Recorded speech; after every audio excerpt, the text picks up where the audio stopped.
Alright, the project today is refinishing the dining room table. It's gotten worn down, so we're just going to sand it all back smooth and then repaint it with some oil-based paint.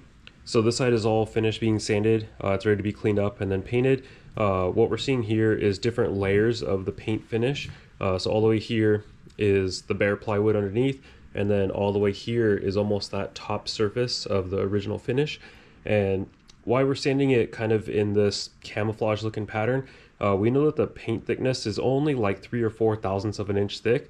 And so to go from all the way here to all the way here, we know that the surface level between these two is only 3 or 4 thousandths different.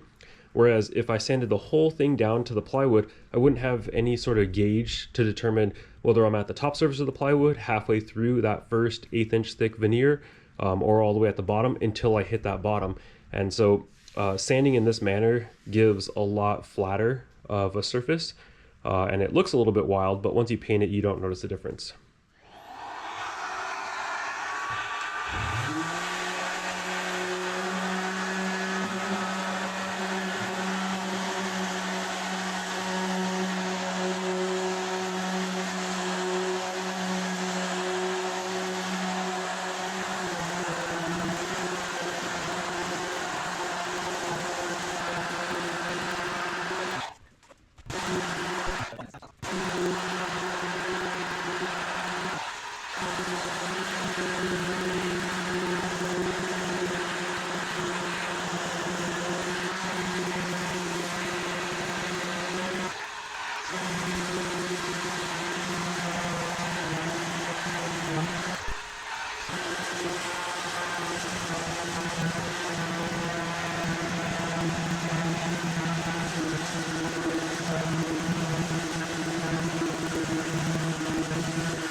Today we're using the Milwaukee M18 backpack vacuum, and I've got a big 12.0 battery in it because the vacuum consumes battery pretty quickly.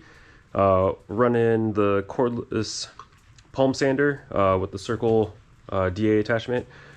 Running an 8.0 on it just because the extra weight isn't a big deal. I'm only going to press down on the table anyway. And then this is the Rockler dust hose extension, and just kind of clipped into the backpack vacuum. And so this leaves me cordless, and then I'll just wrap the vacuum hose around my arm, and it's pretty easy to move around the table without getting tangled up in cords and all that kind of.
Yes.